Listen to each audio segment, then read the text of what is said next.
Indian army ने कहा golden temple यानी श्री दरबार साहिब पर एक अटैक प्लान था जिसे उन्होंने बचाया, लेकिन इसके बाद से आर्मी का एक और बयान आया एंड देन आया एक statement from SGPC, from the gurdwara, from head granthi and army को लेना पड़ा एक यू टर्न। ये मेन मुद्दा है हमारी वीडियो का, लेकिन इस वीडियो में और कई सब टॉपिक्स हैं। नमस्कार, मेरा नाम है अरुण, चैनल का नाम है खबर बाय द झुमरू। अगर अभी तक इसे सब्सक्राइब नहीं किया है तो फटाफट सब्सक्राइब कर लीजिए एंड आई शुड रियली काम my self down and talk about कि क्या क्या इस वीडियो में शामिल है। तो सबसे पहले ब्रीफली ऑपरेशन सिंदूर की बात करेंगे, स्पाइस की बात होगी, जासूसों की बात होगी, जिसमें फोकस ज्योति मल्होत्रा पर होगा। पंजाब में जो स्पाइस का नेटवर्क है उसकी इंफॉर्मेशन भी आपको दी जाएगी। गोल्डन टेंपल पर जो ये अटैक की बातें हो रही है वो है क्या, उसमें आर्मी का क्या स्टेटमेंट रहा एंड देन एसजीपीसी ने क्या बयान दिया। And lastly end of course my favourite and a very interesting bit, the politics of it. जो पंजाब के सिख हैं वो इसे कैसे देख रहे हैं and what are the nitty gritties of these statements या ये जो पूरी कंट्रोवर्सी है। तो ये कई सब टॉपिक्स हैं, इनमें से किसी भी टॉपिक के बारे में ऑलरेडी आपको जानकारी आप नहीं देखना चाहते हैं, कोई दिक्कत नहीं है, कोई परेशानी नहीं है। इस वीडियो को चैप्टर्स में डिवाइड किया गया है, आप एक से दूसरे चैप्टर पर जंप कर सकते हैं और बीच के कई टॉपिक स्किप कर सकते हैं। आप मालिक आदमी हैं।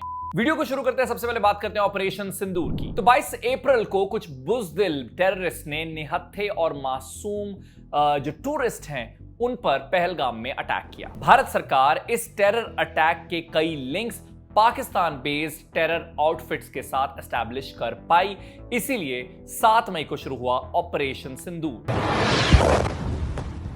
ऑपरेशन सिंदूर इसलिए क्योंकि टेररिस्ट ने हिंदूज को टारगेट किया और कई हिंदू आदमियों को वहां मार गिराया, जिसकी वजह से जो हिंदू महिलाएं थी वो विधवा हो गई, विडो हो गई एंड इसी को सिग्निफाई करता हुआ ऑपरेशन सिंदूर एक तरह से उस टेरर अटैक का बदला। तो प्रिसिजन स्ट्राइक में इंडिया ने पाकिस्तान की 9 टेरर साइट्स पर अटैक किया। दीज वर लेजिटिमेट साइट्स और इसका प्रूफ भी भारत ने दिखाया। पहली प्रेस ब्रीफिंग 7 मई को इंडियन आर्मी ने की और उसमें उन्होंने कहा Pakistani military establishments had not been targeted. लेकिन उसके बाद से पाकिस्तान ने भी अपने ड्रोन्स भारत में भेजने शुरू कर दिए, जिसे इंडिया के एयर डिफेंस सिस्टम ने सक्सेसफुली इंटरसेप्ट करके न्यूट्रलाइज कर दिया। फिर 10 तारीख को हुआ सीज फायर, यानी इसे बंद किया जाएगा, ये अटैक काउंटर अटैक को खत्म किया जाएगा। पाकिस्तान के DGMO that is director general of military operations ने इंडिया के डीजीएमओ को कॉल किया और 10 मई 5 बजे जो शाम के हैं तब ये डिसाइड हुआ कि ये अब सीज फायर होगा। ऑल्दो उसके बाद भी पाकिस्तान बाज नहीं आया और फिर भी कुछ ड्रोन्स जो हैं वो यहां देखे गए। Let's give you N outlook of कि कौन कौन से प्लेसेस जो हैं दोनों कंट्रीज के वो टारगेट पर थे। तो भारत ने पाकिस्तान में किन किन जगहों को टारगेट किया। बहवालपुर जो जैश ए मोहम्मद का हेडक्वार्टर है, वहां पर कई उनके की फिगर्स भी मारे गए। देन लीपा वैली, ये पाकिस्तान ऑक्यूपाइड कश्मीर में, पीओके में। नूर खान एयरबेस चकलाला में। Then Pakistan air force base Rafiqui Shorkot में। एयरबेस मुरीद, शाहबाज एयरबेस की पिक्चर्स आपके सामने before and after. And then the Indian government announce that they targeted 11 military installations including Noor Khan, Rafiqui, Murid, Sukkur, Sialkot, Pasrur, Chunian, Sargodha, Skardu, Bholari and Jacobabad. Now places that Pakistan targeted, of course Amritsar जो बिल्कुल border पर है, बहुत बड़ा बॉर्डर शेयर करते हैं हम पाकिस्तान के साथ from Amritsar, so that was targeted. Jammu, Pathankot, Firozpur, Gurdaspur, Bhuj. यहां से आगे बढ़ते हैं जासूसों की ओर, स्पाइस की ओर। जब ये सारा ऑपरेशन खत्म हुआ, सीज फायर अनाउंस हुआ और उसके बाद से जो मूवमेंट है ड्रोन्स की वो भी दिखनी कम हो गई, because I was in Punjab during those days. So वो सब जब ठंडा पड़ गया, फिर एक बड़ी खबर आई स्पाइस की, जासूसों की। भारत ने पकड़े कुछ स्पाइस, एटलीस्ट 12 इंडिविजुअल्स को 3 स्टेट से अरेस्ट किया गया, Punjab, Haryana and Uttar Pradesh. Just for your information, these are suspects for now. इनके बारे में और जानकारी जो है वो निकाली जा रही है। की सस्पेक्ट इज ज्योति मल्होत्रा। कौन है? ट्रैवल यूट्यूबर है। कहां? हिसार, हरियाणा में। इंस्टाग्राम पर इनके 1.3 लाख फॉलोअर्स थे और यूट्यूब पर 3.77 lakh subscribers. Instagram account suspend हो चुका है यूट्यूब पर at the time of recording this video. इनकी वीडियोस और चैनल है। इन पर एक बड़ा आरोप ये है कि ये एहसान उर रहीम उर्फ दानिश एक पाकिस्तानी ऑफिसर के साथ कांटेक्ट में थी। ये ऑफिसर न्यू दिल्ली में पाकिस्तान हाई कमीशन में पोस्टेड थे। इन पर इल्जाम है कि ये ट्रैवल व्लॉग के चलते जो इंडिया की सेंसिटिव लोकेशंस हैं या पिलग्रिमेज साइट्स हैं वहां की इंफॉर्मेशन पाकिस्तान को दे रही थी। फर्दर एनालिसिस के लिए इनके घर से पुलिस ने कई डॉक्यूमेंट सीज किए हैं। लेकिन let's also talk about a huge network of spies which has been busted in Punjab. इस वक्त अराउंड 50 लोग across Punjab are under Punjab police scanner. कई इंडिविजुअल्स को अरेस्ट किया है पंजाब से, उनके साथ इनके लिंक्स एस्टैब्लिश हो रहे हैं या सस्पेक्ट्स हैं, तो इन पर भी पंजाब पुलिस की नजर है। लेकिन पंजाब से मेजरली जो अरेस्ट हुए हैं वो कौन कौन है और कहां से हुए हैं? नंबर 1 फलक शेर मसी अमृतसर से अरेस्ट हुए। इन पर इल्जाम है कि इन्होंने कई फोटोग्राफ्स लीक की और आर्मी कैंट एरिया की डिटेल्स भी वहां पहुंचाई। देन सूरज मैसी ये फलक शेर मैसी के साथ ही अरेस्ट हुए और इन पर भी एक्यूजेशन सिमिलर है। Then Ghazala 31 year old woman from Punjab, इन पर भी इल्जाम है कि ये दानिश के साथ लिंक में थी एंड इन्हें कुछ फंड्स भी रिसीव हुए and that amount comes to around just 30,000 rupees. Then Yameen Mohammad Malerkotla से, सुखप्रीत सिंह गुरदासपुर से, करणबीर सिंह सुखप्रीत के साथ ये अरेस्ट हुए गुरदासपुर से। मोटा मोटा इन सब पर इल्जाम है कि इन्होंने मिलिट्री की जो क्रूशियल इंफॉर्मेशन है वो लीक की। And then comes Golden Temple again during the same period जब अब मामला थोड़ा जो है ठंडा पड़ता हुआ दिखाई दे रहा है। Indian army announced how they saved Golden Temple. Major general Kartik C Seshadri जो 15 इन्फेंट्री डिवीजन के जनरल ऑफिसर कमांडिंग हैं, उन्होंने इंडिया के एयर डिफेंस सिस्टम को डिस्प्ले किया। आकाश मिसाइल्स दिखाई, L-70 एयर डिफेंस गन्स भी डिस्प्ले की।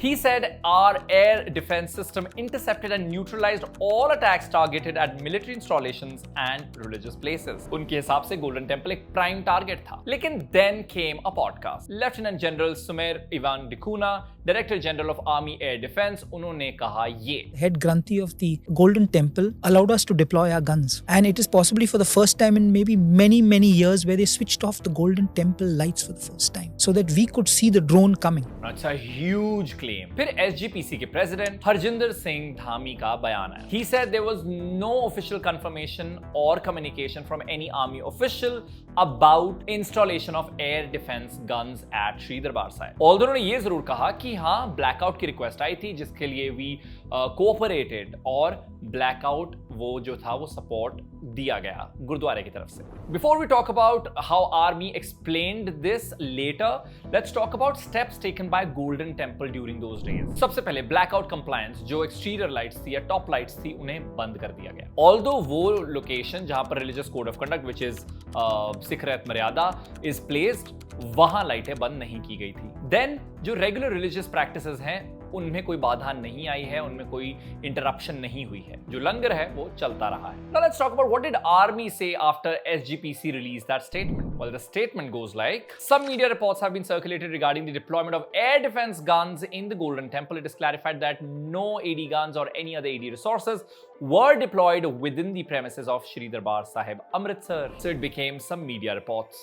This is where comes the politics of it. SGPC president expressed surprise that an army officer would propagate such a claim and demanded that the government of India clarify why such statements are being issued by army officials. After this, there was a lot of chatter on the social media about propaganda, that how all of a sudden they're talking about that the Golden Temple was saved, and went on to say कि वहाँ guns भी place की थी, वहाँ blackout हुआ which was a reality, but वहाँ guns place हुई और हमने वहाँ से Golden Temple को बचा लिया। I spoke to some Sikh historians and some Sikh people who are in the politics, and they said it could also be BJP's attempt to outreach to Sikh voters in Punjab. There's also another angle of Agniveer. Agniveer scheme के चलते कई ऐसे लोग हैं जिनमें discontentment है